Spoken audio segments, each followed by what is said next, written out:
Father mother ఉన్నారు ఇంట్లో, wife ఇంకా కిడ్స్, అయితే ఒక ఫ్యామిలీ 6 members టోటల్. నాకు లాస్ట్ 3-4 years నుంచి నాకు చూస్తే నేను గట్టిగా అనిపిస్తాను, సరే హెల్తీ పర్సన్, రాయి లెక్క ఉన్నాడు, నాకు ఏమైంది ఆయన ప్రాబ్లం. ఫ్యామిలీలో ఎవరికి నేను డిస్క్లోజ్ చేయాలి.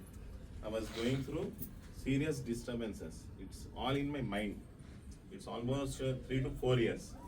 So I could not figure it out. నాకు తెలుస్తలేదు ఏమవుతుంది.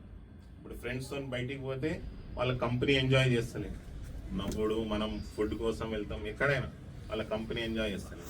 ఇంట్లో వైఫ్ ఉన్నది, పిల్లలు ఉన్నారు, మన మైండ్ ఎక్కడో తిరుగుతుంది, అర్థమైతలేదు ఏమవుతుందో ఏం నడుస్తుందో, లోపట ఉన్నది. ఇంకా ఈ ప్రాబ్లం ఎట్లా ఉన్నదంటే ఏ డాక్టర్కి చూపెట్టాలి మనకు అర్థం కాదు.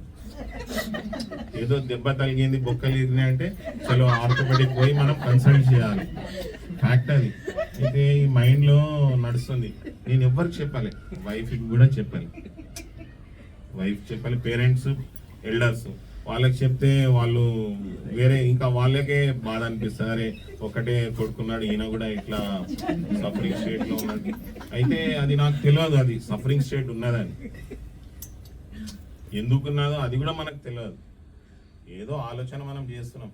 ఇప్పుడు సిస్టర్స్తో కూర్చున్నాము, మనం అట్లానే ఉంటాం, వాళ్ళు మాట్లాడుతున్నారు, నవ్వుకుంటున్నారు, ఏదో ఫిజికలీ మనం ప్రెజెంట్ ఉన్నాం అంతే, కానీ వాళ్ళు మాట్లాడేది మనకు ఫీల్ కాదు. వాళ్ళ ప్రేమ, వైఫ్ది, సిస్టర్స్ది, పేరెంట్స్ది. అయితే సఫరింగ్ స్టేట్లో ఉండే నేను. ఇప్పుడు తపస్లో 2 నేను చేసిన 2 weeks. ఫస్ట్ ఏమో ఇది మన డ్యూయాలిటీది ఉన్నది, డ్యూయాలిటీ, తర్వాత క్రేవింగ్ది. అయితే డ్యూయాలిటీలో మంచిగా ఎక్స్పీరియన్స్ అయింది. ఎందుకు అవుతుంది అయితే ఫస్ట్ ఏమో బ్లేమ్ చేస్తుండే లైఫ్లో, అరే నాకు ఎవరు పట్టించుకోరు, మనీ మేకింగ్ మెషిన్ అనుకుంటారు.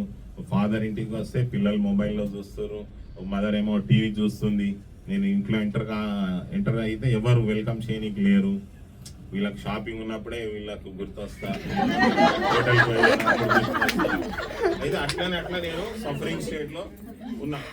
3-4 years నుంచి ఉన్నది అది, కానీ మనకు తెలుస్తలేదు. అది ఇంట్లో వైఫ్ తోని వాళ్ళతో ప్రాబ్లమ్స్ అవుతున్నాయి. అయితే మన ఫింగర్స్ అక్కడనే పాయింట్ చేస్తున్నాం, నీ గురించి అవుతుంది, నువ్వు ఇట్లా ఉన్నావు. అయితే మొత్తము బ్లేమింగ్ అంటాం కదా, వాళ్ళ మీదనే మనం ఎత్తేస్తాం, అరే నీతోనే మిస్టేక్ అవుతుంది, నీ వల్లనే నా ఈ సిచ్యువేషన్ ఉన్నది. అయితే అట్లా అది ఇంకా ట్రిగర్ అవుతుంది. ఇప్పుడు ఇట్లా ఎవరికైనా ఇట్లా ముట్టే బాంబ్ బ్లాస్ట్. ఫ్యామిలీలు అందరూ, పిల్లలతో సహా, పిల్లలు, వైఫ్, నేను, మదరు, అర్థమైతలేదు ఆ సిచ్యువేషన్ మొత్తం. దానికి రీజనింగ్ ఉన్నది, మన కాన్షియస్నెస్, వీఆర్ ఆల్ కనెక్టెడ్. మనకు ఫ్యామిలీలో ఉన్నాం మనము, అందరిది కాన్షియస్నెస్ కనెక్టెడ్ ఉన్నది. అయితే అది చాలా లో లెవెల్కి ఉన్నది అందరిది.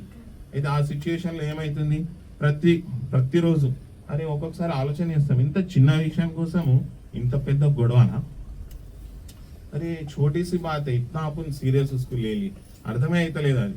తర్వాత ఒక్కొక్కసారి మనకు టెండెన్సీస్ వస్తాయి, అరే ఇంత గొడవలు జరుగుతున్నాయి ఇంట్లో, ఇల్లు వదిలేసి